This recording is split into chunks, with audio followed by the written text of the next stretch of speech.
Very dramatic pictures emerging on TV as well as on social media of hostages being held, still being held inside the museum. We understand the hostage situation is still ongoing and that the security forces have evacuated the neighboring parliament, but it's unclear what is happening at the museum. We also understand that 8 people, as you said, have been killed. 7 of them were foreigners, probably tourists. One of them a Tunisian national, probably a tour guide, who were in the museum when this attack started happening.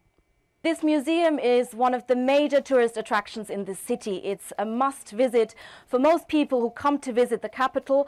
It has a collection of Roman mosaics. That's what it's incredibly well known for. And it's also very close to the Tunisian parliament.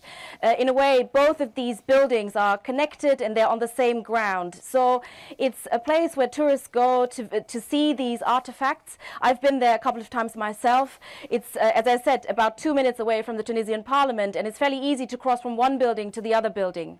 I think it's important to remember that this is the first terrorist attack of this kind in a long time.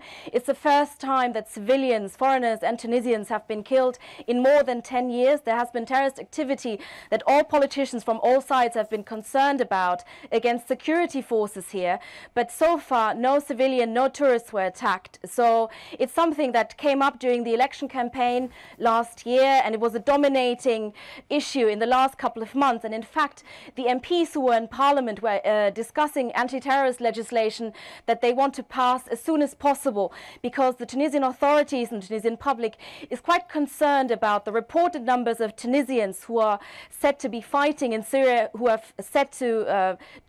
reported to have joined terrorist organizations such as ISIS as well as the Al-Nusra Front.